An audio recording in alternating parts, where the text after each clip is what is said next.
الحمد لله رب العالمين والصلاة والسلام على سيد المرسلين خاتم النبيين إمام المرسلين نبينا وسيدنا وإمامنا وقدوتنا ومولانا محمد صلى الله تعالى عليه وعلى آله وأصحابه وبارك وسلم تسليما كثيرا كثيرا. قال النبي صلى الله عليه وسلم: من لم يهتم بأمر المسلمين فليس منا، أو كما قال النبي صلى الله عليه وسلم. محترم ناظرین، السلام علیکم ورحمۃ اللہ وبرکاتہ۔ اقرا ٹی وی کے لیے آج بہت ہی خوشی کا دن ہے اور سعادتوں کا موقع ہے، اور ہمارے لیے بہت ہی امید کی کرن حضرت مولانا بدر الدین اجمل صاحب قاسمی دامت برکاتہم العالیہ، وہ بہت بڑی سیاسی شخصیت بھی ہیں۔ آل انڈیا حضرت کے نام کے ساتھ میں نے لکھا بھی تھا کہ آل انڈیا یونائٹڈ ڈیموکریٹک فرنٹ کے آپ چیئرمین ہیں، آپ صدر ہیں، اور آپ کے ماتحتی میں ماشاءاللہ آسام کی پارلیمنٹ میں مسلمانوں کی کافی بڑی تعداد، پہلے 18 کی تعداد تھی آسام پارلیمنٹ میں، اور اس وقت 15 ارکان اور ممبران حضرت کی ماتحتی میں ماشاءاللہ موجود ہیں۔ تو حضرت کی موجودگی میں ماشاءاللہ 15 ارکان اسمبلی آسام کی پارلیمنٹ میں مسلمانوں کے سیاسی حقوق کے تحفظ میں مشغول ہیں، اور اس وقت آپ کو پتہ ہے کہ بہت زیادہ کنسرن اور بہت زیادہ ایک پریشانی اور مسلمانوں میں ایک قسم کی بے چینی اور پوری دنیا میں تشویش اس حوالے سے پائی جاتی ہے کہ ہندوستان میں مسلمانوں کے حالات کیسے ہیں، اندرونی طور پر ان کا کیا حال ہے، بیرونی طور پر ان کی کیا کیفیت ہے، ان کی کیا پریشانی ہے، ان کے کیا مسائل ہیں۔ اس وقت ہندوستان میں مسلمانوں کے سیاسی حقوق، بنیادی انسانی حقوق کے تحفظ کی جو لوگ جنگ لڑ رہے ہیں، اور جس طریقے سے انہوں نے اپنی زندگی اس سلسلے میں لگائی ہوئی ہے، قربان کی ہوئی ہے، اس پر ان حضرات کو مبارکباد پیش کرنے کی ضرورت ہے۔ ان حضرات کو اگر دل کی گہرائیوں سے ہم ان کے لیے دعا گو رہیں تو میں سمجھتا ہوں کہ یہ بہت کوئی بڑی قیمت نہیں ادا کریں گے، بلکہ یہ ان کا ادنا حق ہے کہ ان کے ساتھ تعاون کیا جائے، ان کے حوصلہ افزائی کی جائے، ان کی قیادت کو سراہا جائے، ان کو اور زیادہ مزید کام کرنے کے مواقع جو ہے مہیا کیے جائیں۔ تو ہمارے ساتھ حضرت مولانا بدر الدین اجمل قاسمی دامت برکاتہم موجود ہیں، جو صرف دنیاوی لحاظ سے آل انڈیا یونائٹڈ ڈیموکریٹک فرنٹ کے بھی آپ چیئرمین ہیں، اور دوسری طرف آل آسام جمعیت علماء ہند کے آپ پریزیڈنٹ ہیں، اور بہت بڑی سیاسی شخصیت ہیں، ہندوستان میں سرمایہ ملت کے عظیم نگہبان ہیں، اور نہ صرف یہ کہ وہ اجمل پرفیوم کمپنی کی وجہ سے پوری دنیا میں ماشاءاللہ ایک بہترین خدمت سے انجام دی جا رہی ہے۔ یہ حوالہ جو ہے وہ ہم زیادہ پیش کرنا نہیں چاہیں گے، دینی اور سماجی اعتبار سے ان کا جو کارنامہ ہے وہ ماشاءاللہ انتہائی قابل تعریف ہے، اور اس پر جتنا بھی اللہ کا شکر ادا کیا جائے کم ہے۔ اور ہندوستان میں اجمل فاؤنڈیشن کے ذریعے جو چیریٹیبل کام ہو رہے ہیں، اور آسام کے مسلمانوں اور انتہائی قسم پرسی کے عالم میں زندگی گزارنے والے جو پریشانی کی حالت میں جو مسلمان ہیں، ان کی جو بے بہا خدمت حضرت کے ذریعے ہو رہی ہے، مولانا بدر الدین اجمل قاسمی دامت برکاتہم کے ذریعے ہو رہی ہے، وہ ماشاءاللہ خوش آئند ہے۔ ماشاءاللہ عرصہ دراز بعد سال بعد حضرت مولانا بدر الدین اجمل قاسمی دامت برکاتہم دارالعلوم دیوبند کے شورا کے بھی ممبر ہیں آپ، اور تمام اکابر سے بہت گہرے طور پر وابستہ ہیں، گہری وابستگی ان کو حاصل ہے۔ تو اس وقت ماشاءاللہ انگلینڈ کے سفر پر تشریف لائے ہوئے ہیں۔ مجھے ناچیز کی طرف سے ایک درخواست پیش کی گئی تھی، اور حضرت نے ازراہ شفقت اس درخواست کو قبول فرمایا، اور آج برائے مہربانی اقرا ٹی وی کے لیے انہوں نے وقت نکالا۔ ایسے حضرات کی زیارت بجائے خود ایک بہت بڑی سعادت ہے ہمارے لیے، اور جو خدمات ہیں ان خدمات کی قدردانی ہمارے دل میں الحمدللہ موجود ہے، اور آپ سب کے دل میں موجود ہیں۔ ان کے اجمل فاؤنڈیشن کے ذریعے جو چیریٹیبل کام وہ کر رہے ہیں، اور سیاسی پلیٹ فارم کے ذریعے مسلمانوں کی اور پوری دنیا کے انسانوں کی بغیر کسی مذہبی تفریق کے تمام انسانوں کی جو خدمت حضرت سر انجام دے رہے ہیں اس پر ہم اللہ کا بھی شکر بجا لاتے ہیں، اور ان کو ہم دل کی عطا گہرائیوں سے مبارکباد بھی پیش کرتے ہیں۔ میں آج کے پروگرام میں اس خصوصی ٹرانسمیشن میں مولانا بدر الدین اجمل قاسمی دامت برکاتہم کو دل کی عطا گہرائیوں سے مبارکباد پیش کرتا ہوں۔ السلام علیکم ورحمۃ اللہ رحمۃ اللہ۔ ماشاء اللہ۔ وعلیکم السلام۔ الحمدللہ آپ حضرات کی دعا سے ماشاء اللہ اللہ تعالیٰ یہاں تک لے آیا ہے، سفر خیریت کے ساتھ گزرا۔ الحمدللہ الحمدللہ۔ ماشاء اللہ آپ کی تشریف آوری سے ہمیں غیر معمولی مسرت حاصل ہو رہی ہے، اور غائبانہ طور پر تعارف تھا، آپ کی خدمات کا چرچا تھا سیاسی میدان میں، جو آپ بیش بہا انسانیت کی جو خدمت انجام دے رہے ہیں، اور پھر سماجی اور چیریٹیبل میدان میں، رفاہی میدان میں جس طریقے سے آپ اپنے چیریٹیبل آرگنائزیشن کے ذریعے بڑے پیمانے پر جو کام کر رہے ہیں، وہ میں سمجھتا ہوں کہ سن کر سب کو خوشی ہوگی اور مسرت حاصل ہوگی۔ آج میں سب سے پہلے یہ پوچھنا چاہوں گا کہ ہندوستان کے مسلمانوں کے مجموعی حالات کے بارے میں اس وقت ایک تشویش پوری دنیا میں پائی جاتی ہے۔ اندرونی طور پر جو مفکرین حضرات ہیں یا مسلمانوں کے بارے میں درد دل رکھتے ہیں، ان کے دل میں بہت زیادہ پریشانی کی کیفیت ہے، اور آسام کے مسلمانوں کے بارے میں بھی کافی تشویشناک صورتحال اور تشویشناک خبریں ہمیں ملتی رہتی ہے، اور اس کی وجہ سے بھی تکلیف دہ صورتحال کا سامنا ہے۔ تو مجموعی صورتحال کے بارے میں ہم کچھ آپ سے آگاہ ہونا چاہیں گے انشاءاللہ۔ دیکھیے، جہاں تک پورے ہندوستان کی بات ہے، اور پھر خاص کر آسام آپ نے پوچھا، پورے ہندوستان کے جو حالات ہیں وہ میرے اپنے حساب سے مسلمان اتنے برے حال میں نہیں ہیں جتنا لوگوں کو پروپیگنڈا سے اور میڈیا سے اس کی اطلاعات ملتی ہے۔ کہیں کہیں کچھ نہ کچھ ہو جاتا ہے، پھر اس پہ کنٹرول آ جاتا ہے، حکومت کنٹرول کر لیتی ہے، یا مسلمان آپس میں سمجھوتے کے ساتھ کوئی بھی معاملہ ہوا تو وہاں کے جو ڈی ایم ہے یا ڈی سی ہے، آل پارٹی یا آل مذہب کے لوگوں کو بلاتے ہیں، بیٹھ کے بات کرتے ہیں، تو مفاہمت کے ساتھ وہ معاملہ الحمدللہ حل ہو جاتا ہے۔ ایسی بات نہیں ہے۔ دیکھیے، سرکاری اسکیمیں جو چلتی ہے دلی سے، اس کے بارے میں لوگوں کو بہت غلط فہمی ہے، اور کچھ مسلمانوں کو میڈیا والے الجھاتے ہیں، بھڑکاتے ہیں کہ آپ کا یہ حق تھا نہیں ملا، آپ کا یہ حق تھا نہیں ملا۔ لیکن جو صحیح طریقے سے کوشش کرتے ہیں، کچھ لوگ یقیناً محروم ہوتے ہوں گے، ہر جگہ ہوتے ہیں۔ تو آپ یہ سمجھتے ہیں کہ سیاسی کاوشیں، سیاسی کوششیں، سیاسی جد و جہد کرنے کے لیے وہاں کا ماحول مسلمانوں کے لیے بالکل موافق ہے؟ اور الحمدللہ الحمدللہ ایسی کوئی بات نہیں ہے، اور وہاں کے مسلمان اس معاملے میں الحمدللہ بہت دور اندیش ہے۔ بڑے بڑے معاملات وہ دیکھ چکے ہیں، تجربے کی روشنی میں۔ اللہ نہ کرے کوئی بھی معاملہ اگر آتا ہے تو ہماری جمعیت علماء کا وفد ہے یا دوسری جماعتیں کبھی ایک ساتھ میں چلے جاتے ہیں، کبھی الگ الگ چلے جاتے ہیں۔ وزیر اعظم سے جب بھی وقت مانگیں ملاقات ہو جاتی ہے، تھوڑا وقت کی ضرورت پڑتی ہے۔ ہوم منسٹر وہاں کے سروا ہے، ان سے ابھی 1 مہینہ اندر ہماری جمعیت علماء کی پوری ٹیم ملی ملک کے حالات کے اوپر، اور انہوں نے آشواسن دیا کہ مولانا آپ بے فکر رہیے، ہم ایسا کچھ نہیں ہونے دیں گے اور کسی کو نہیں کرنے دیں گے جس سے آپ لوگوں کی ناک نیچی ہو۔ ہم آپ کے مسائل کو دیکھیں گے، دیکھ رہے ہیں اور آگے بھی دیکھیں گے۔ اس لیے چھوٹے موٹے واقعات دنیا میں کس جگہ نہیں ہوتے، یو کے میں ہوتے ہیں، خبریں ہمارے پاس پہنچتی ہیں، بڑی بڑی خبریں، اور پوری دنیا میں US میں ہوتے ہیں۔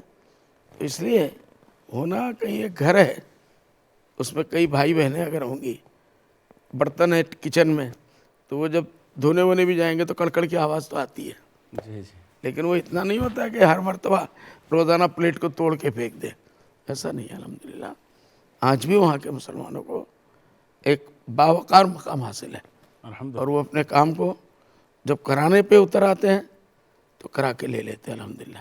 اس معاملے میں مجھے برادران وطن سے کوئی شکایت نہیں. چھوٹ موٹ باتیں تو دو بھائیوں میں ہوتے رہتے ہیں. جی جی ایک گھر میں دو بہنیں ہو تو ان کے ساتھ ہو جاتی ہے.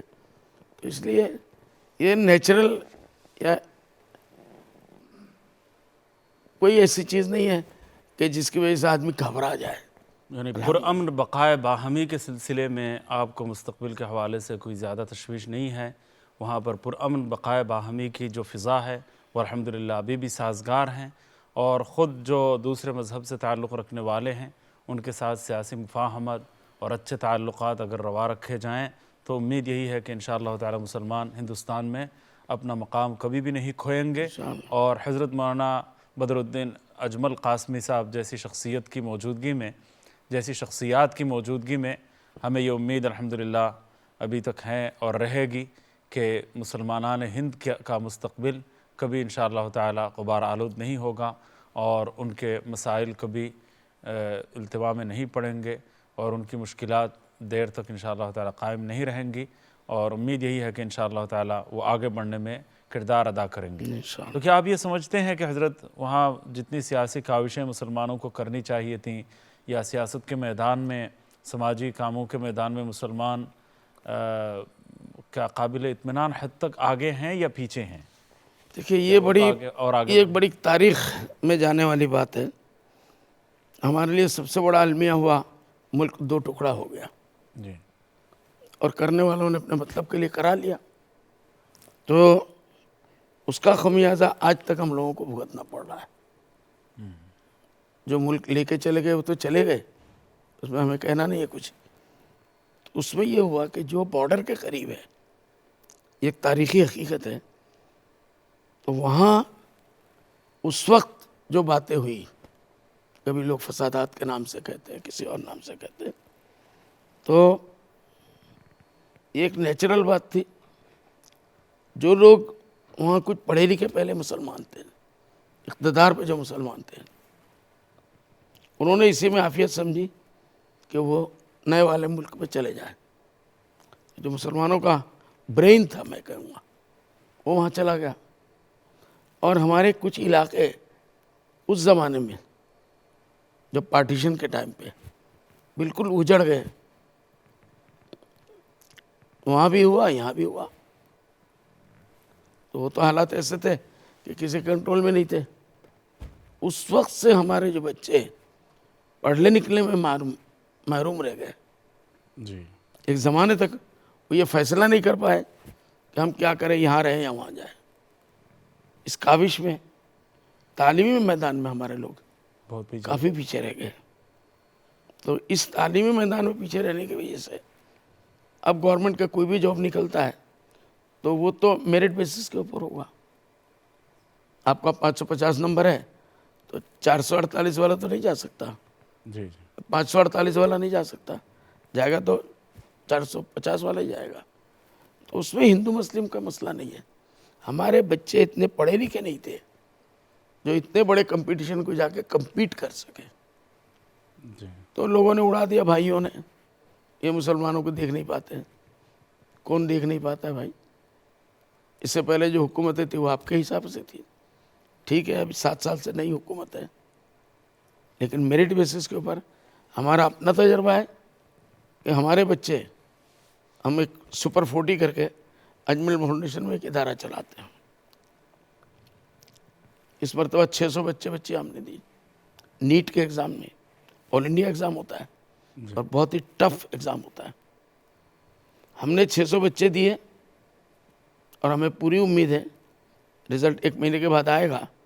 ہم نے جو بچوں سے احوال لیے جو صحیح نکلتا ہے 4-5 سال سے، تھوڑا 1-2% ادھر ادھر،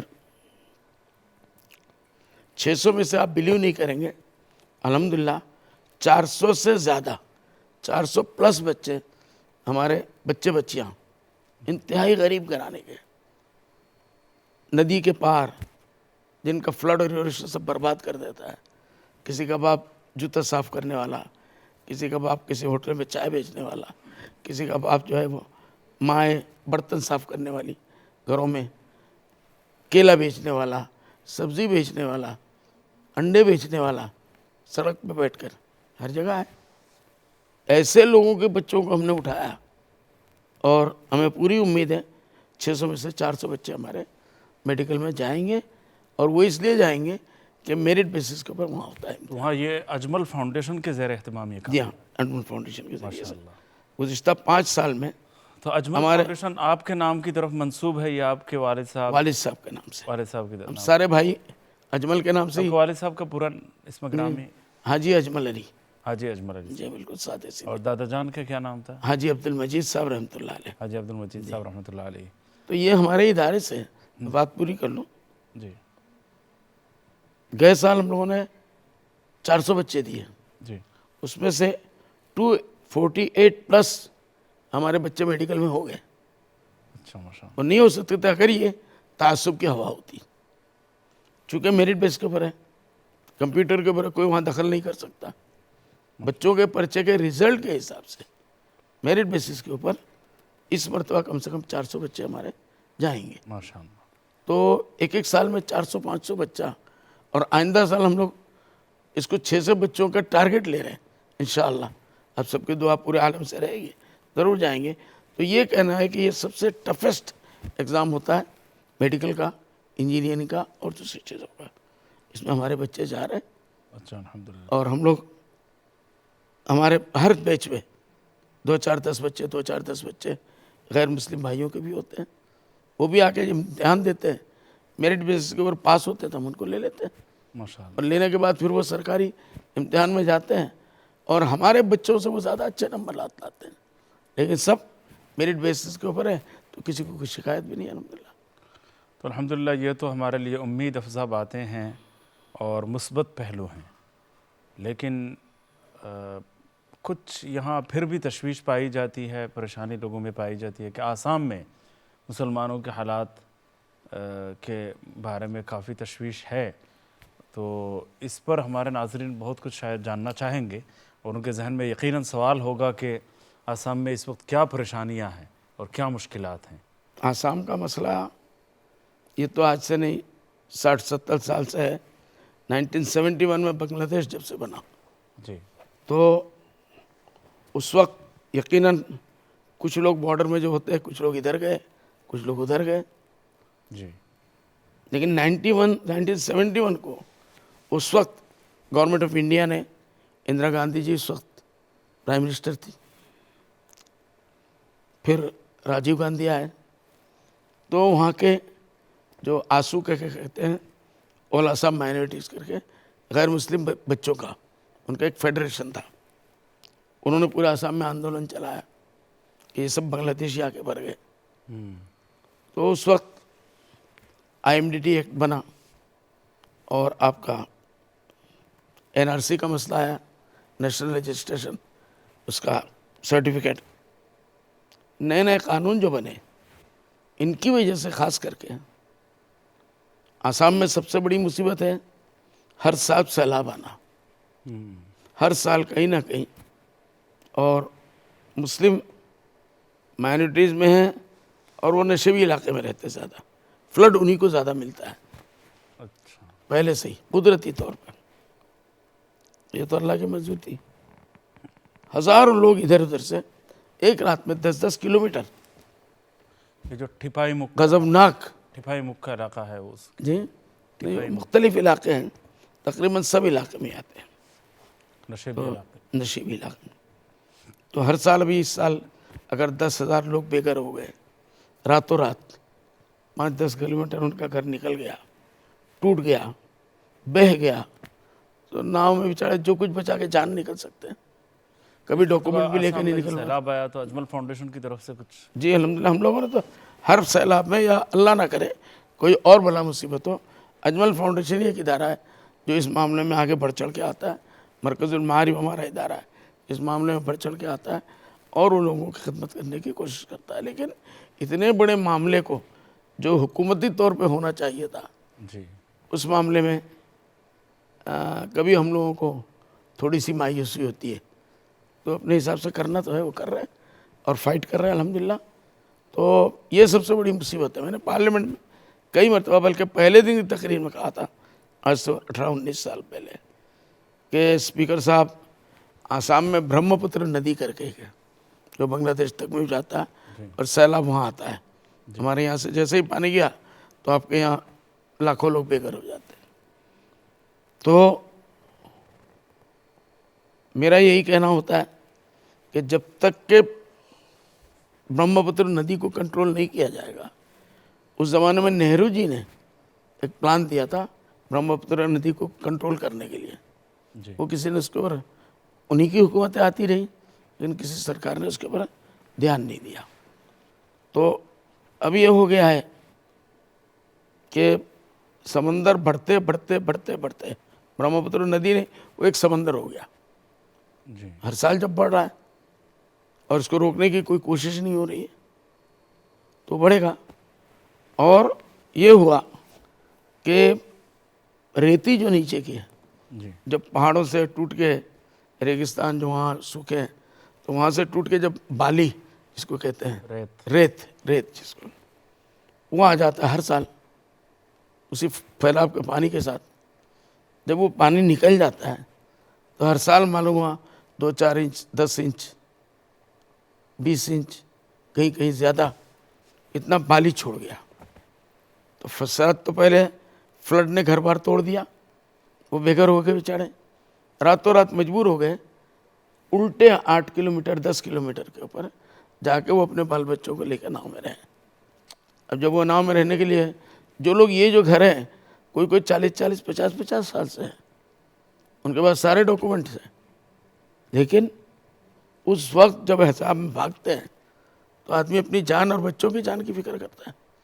عورتوں کے اکثر ایک بدن پہ ساڑی رہتی ہے مرد کے بدن پہ ایک لنگی کبھی معلوم ہوا اوپر خالی اور کبھی معلوم ہوا بنیان پہنا ہوا ہے. شرٹ پہننے کا بھی ٹائم نہیں ملتا. تو ان حالات میں جب وہ اس جگہ پہنچتے ہیں تو ہمارے یہاں گورنمنٹ کی کچھ مشنریز وہ آتے ہیں اور ہیلی کاپٹر سے دلی کے لوگوں کو لا کے بلا کے دکھاتے ہیں کہ دیکھیے یہ سب نئے نئے بنگلہ دیش سے آئے ہوئے ہیں. حالانکہ یہ وہی لوگ ہیں وہاں کے لوگ ہیں 50 سال سے رہنے والے لوگ ہیں. یہ سب سے بڑا مسئلہ بنتا ہے. پروپیگنڈا مہم جو ہے ہمارے خلاف بہت زیادہ بالکل بہت زیادہ ہوتا ہے. اور وہاں کی جو آندولن کاری ہیں وہ لوگ اس چیز کو کرتے ہیں کہ یہ واپس چلے جائے. کہاں جائے؟ ہم نے تو یہاں تک میں نے کہا بھائی اس کو آپ کو بارڈر پہ سیکورٹی آپ مضبوط کیجیے. سرکار کی ذمہ داری کیسے آ جاتے ہیں وہاں سے لوگ؟ آپ کو شوٹڈ سائٹ کرنا آپ کریے ہمیں کوئی اختلاف نہیں. ہمیں وہاں سے آنے والوں سے کہ 50 سال کے اندر وہ گھر جو ایک گھر میں پہلے 4 بھائی ہوتے تھے اب وہ بھائی شادیاں ہو کے ان کے بچے ہو کے 50 آدمی کا گھر ہو گیا. ان کے پاس 1 بیگھہ 2 بیگھہ 3 بیگھہ زمین تھی. جی 2 بھائی آرام سے کھاتے تھے. اب معلوم ہوا کہ 80 گھر ہو گئے. تو وہ خود اپنی لڑائی میں ایک بھائی دوسرے بھائی کو چکو مار دیتا ہے جان سے مرڈر کر دیتا ہے ایک ٹکڑا زمین کے لیے. وہ کہاں سے بنگلہ دیش کے لوگوں کو لا کے یہاں بٹھائے گا؟ اللہ تعالیٰ آسانیاں پیدا فرمائے. اور اس پروپیگنڈے کی وجہ سے جو پرامن بقائے باہمی یا انتہائی امن و امان کے ساتھ اچھی فضا برقرار رکھتے ہوئے اچھا ماحول برقرار رکھتے ہوئے خوشگوار ایک برادرانہ تعلقات جی اور مراسم باقی رکھتے ہوئے جس طرح زندگی گزارنی چاہیے اس میں سب سے جو رکاوٹ پیدا ہوتی ہے آپ کی باتوں سے جو اندازہ ہوا وہ یہی ہے کہ پروپیگنڈا مہم کا بڑا ہاتھ ہے اس میں. میڈیا اور یا ان کا ساتھ دیتی ہے غلط خبریں جو آندولن کاری لوگ ہوتے ہیں. پھیلاتے ہیں. حقیقت یہ ہے کہ وہاں صدیوں سے مسلمان اور غیر مسلم ایک ساتھ رہتے ہوئے آ رہے ہیں اور حضرت مولانا آل انڈیا ڈیموکریٹک فورم کے ذریعے اور مثبت سیاسی کاوشوں کے ذریعے جو کوششیں مولانا کی طرف سے جاری ہیں اور مسلم غیر مسلم سب کی بغیر کسی تفریق کے جس طریقے سے حضرت مولانا بدر الدین اجمل قاسمی دامت برکاتہم خدمات سر انجام دے رہے ہیں اور اپنی مثبت کوششیں انہوں نے جاری رکھی ہوئی ہیں ان کے پیش نظر یہ کہا جا سکتا ہے کہ ہندوستان میں مسلمانوں کے لیے ماحول کبھی بھی خراب نہیں ہو سکتا اور ان کا وہاں پر قیام کسی طور پر بھی وہاں مخدوش حالات پیدا نہیں ہو سکتے. شرط یہ ہے کہ مثبت کوششوں کا سلسلہ جاری رکھا جائے جیسا کہ حضرت مولانا نے جاری رکھی ہوئی ہے. اللہ تعالیٰ قبول فرمائے. یہاں ایک بات اور بھی ہم چونکہ یہاں الخیر فاؤنڈیشن کی طرف سے پوری دنیا میں آپ کو سن کر خوشی ہوگی کہ میرے خیال میں اس وقت تقریباً 70 ملکوں میں الخیر فاؤنڈیشن کا کام بڑے پیمانے پر پھیلا ہوا ہے. امام قاسم صاحب الخیر فاؤنڈیشن کے چیئرمین ہیں. آج اگر وہ ہوتے تو بہت خوش ہوتے آپ سے ملاقات کر کے, اور ان کو تو ہندوستان اوریجنلی وہ ہندوستان ہی سے ہیں. بعض لوگ ان کو کسی اور ملک سے سمجھتے ہیں, لیکن حقیقت یہ ہے کہ وہ ہندوستان سے ہیں. آج اگر وہ اور سنا ہے کہ دیوبند سے, جی دیوبند کی پیدائش ہے ان کی. بہرحال لیکن الحمدللہ اس وقت وہ عالمی شخصیت ہیں, اور وہ بھی اپنا ایک تعارف جو ہے وہ ایک عالمی انسانی برادری کا حصہ ہونے کے ناطے اپنے آپ کو پیش کرتے ہیں پوری دنیا میں, اور کام بھی اسی نہج اور اسی انداز میں وہ کر رہے ہیں. تو امام قاسم صاحب جہاں بھی مسلمانوں کے, جہاں بھی انسانوں کے حالات خراب ہوں, دیکھیے یہ نیپال میں زلزلہ آیا تو اکثر غیر مسلم تھے, اور فلپائن میں جو سائیکلون کی کیفیت تھی تو اس میں تو کئی 100 میل تک جو ہے سبھی کے لوگ, ان غیر مسلموں کے لیے ہم نے یہاں سے زیادہ کام کیا. تو الخیر فاؤنڈیشن نے انسانیت میں کوئی تفریق نہیں کی, اور حضور صلی اللہ علیہ وسلم نے حلف الفضول قائم کر کے جس طرح 100% نان مسلم سوسائٹی کے لیے, 100% ایک غیر مسلم معاشرے کے لیے چیریٹیبل کام اور امدادی کام کرتے ہوئے ہمارے لیے سبق چھوڑا ہے, اور ہمارے لیے سنت چھوڑی ہے, اس پر عمل کرنے پر یہ ادارہ بھی الحمدللہ گامزن ہے. امام قاسم صاحب بھی ماشاءاللہ اسی نہج پر کام کرتے ہوئے آگے بڑھ رہے ہیں, اور ہمارے ڈونرز, ہمارے اقرا ٹی وی کے ویورز اور الخیر کے جتنے ڈونرز ہیں وہ الخیر کو اچھی طرح جانتے ہوئے ماشاءاللہ آگے بڑھانے کی کوشش میں لگے ہوئے ہیں. رمضان میں اگر آپ کا تشریف لانا ہوتا تو آپ کالیں بھی سنتے اور لوگوں کے تاثرات بھی آپ سنتے, لیکن یہاں انتہائی خاموشی کے ساتھ لوگ ماشاءاللہ ڈونیٹ کرتے ہیں. ایون اسٹوڈیو میں کال نہیں کرتے, ڈونیشن ہاٹ لائن میں ان کی زیادہ کالیں آتی ہیں الحمدللہ. ایک چیز, ایک چیریٹی ورکر ہونے کے ناطے ہم بھی جاننا چاہیں گے کہ وہاں پر آسام میں سیلابی صورتحال میں نسبتاً کمی لانے کے لیے کیا کیا اقدامات کیے جا سکتے ہیں, کیونکہ آسام کی جو سیلابی صورتحال ہے وہ دور سے سن کر پڑھ کر تو ہمیں بھی انتہائی تشویش ہوتی ہے. آپ کو وہاں اندرونی حالات کا اور زیادہ علم ہے, تو آپ کے لیے ممبر آف پارلیمنٹ ہونے کی بنا پر دہلی میں بھی رہنا پڑتا ہے, ممبئی میں بھی گھر والوں کے ساتھ رہنا پڑتا ہے, اور آسام میں شاید اپنی پولیٹیکل پارٹی کی وجہ سے زیادہ وقت فیملی ہماری فیملی ہے خاندان کے لوگ ممبئی میں, تو ان کی وجہ سے وہاں بھی زیادہ وقت دینا پڑتا ہے. تو آسام کے حالات تو آپ کے علم میں ہیں, تو وہاں سیلابی صورتحال پر قابو پانے کے لیے ممکنہ طور پر کیا کیا اقدامات کیے جاتے ہیں؟ As a member of parliament ہم لوگ ٹائم ٹو ٹائم سجیشن دیتے ہیں سینٹرل گورنمنٹ کو, وہ چاہے کوئی بھی ہو, جی ان کے ساتھ بیٹھتے ہیں, بات چیت ہوتی ہے, کوششیں جاری ہیں, لیکن ہمارے حساب سے وہ کوششیں ابھی بھی ناکافی ہے. اصل پروجیکٹ کی طرف آنا چاہیے, اور دلی والوں کو بھی سمجھنا چاہیے کہ آسام ہمارا ہی اسٹیٹ ہے, اس کو بچائیں گے تو اتنے لاکھ لوگ, 3.5 کروڑ لوگ وہاں کے ہیں, کہاں جائیں گے. اس لیے کوشش جاری ہے, پارلیمنٹ میں ہم بات کرتے ہیں, بحث کرتے ہیں. چیریٹی ورکر کی حیثیت سے ہم اگر جاننا چاہیں کہ سیلابی صورتحال میں لوگوں کی مدد کیسے کی جائے, یا ان کو کس کس چیز کی زیادہ ضرورت ہوگی, یہ بات اگر الخیر فاؤنڈیشن کے علم میں آپ کے توسط سے اگر آئے. پہلی بات تو یہ ہے کہ جب وہ پہلا دن سیلاب آتا ہے, وہ اتنے بھیگر ہو جاتے ہیں, ایسے ہو جاتے ہیں کہ ان کا دماغ کام نہیں کرتا, اور ان کو جب آپ دیکھنے جائیں گے تو ان کے بچوں کی حالت, عورتوں کی حالت دیکھ کے آپ کا دل تڑپ اٹھے گا. سب سے پہلے ہم لوگ یہ کرتے ہیں کہ ان کو کھانے کا پیکٹ پہنچاتے ہیں. اچھا فلڈ میں ہیں تو آپ پکا کے کوئی چیز تو لے جا کے نہیں سکتے, پورا علاقہ کا علاقہ سمندر نظر آتا ہے, کوئی ناؤ میں کشتیوں میں پکاتے ہوں گے کچھ, کشتیوں میں, تو اتنا بڑا کام نہیں کر سکتے آپ. تو یہ کرتے ہیں کہ ہم لوگ ہماری پارٹی کی طرف سے بھی اور اجمل فاؤنڈیشن اور مرکز المعارف کی طرف سے ہم لوگ شروع میں کم سے کم 3-4 دن کے لیے ان کو چاول نہیں دیتے, کیونکہ پکا نہیں سکتے وہاں. تو چیرا کر کے ایک چیز آتی ہے چاول کا, خشک چاول, تو اس کے ساتھ گڑ, بالکل, یا کہیں گڑ اویلیبل نہیں ہے تو چینی, ساتھ میں بچوں کے کچھ بسکٹس کے پیکٹ, بیبی فوڈ, وہاں کے حالات کے حساب سے فوڈ پیک پہنچانے کی ضرورت ہے. اور جیسے ہی وہ ایک جگہ پہ جا کے پہنچتے ہیں تو ان کو پھر شیلٹر کی ضرورت پڑتی ہے.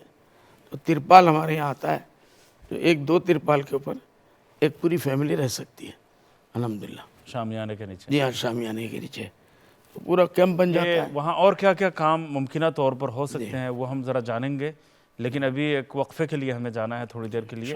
وقفے کے بعد انشاءاللہ تعالی حضرت مولانا بدر الدین اجمل قاسمی ہندوستان کی بہت بڑے عظیم سیاسی شخصیت ہیں اور انسانیت کے تحفظ کے لیے بہترین انداز میں ان کی کارکردگی جاری ہے. آل انڈیا ڈیموکریٹک فرنٹ کے چیئرمین ہیں. ان سے باتیں جاری رہیں گی وقفے کے بعد. ہمارے ساتھ رہیے. السلام علیکم ورحمۃ اللہ.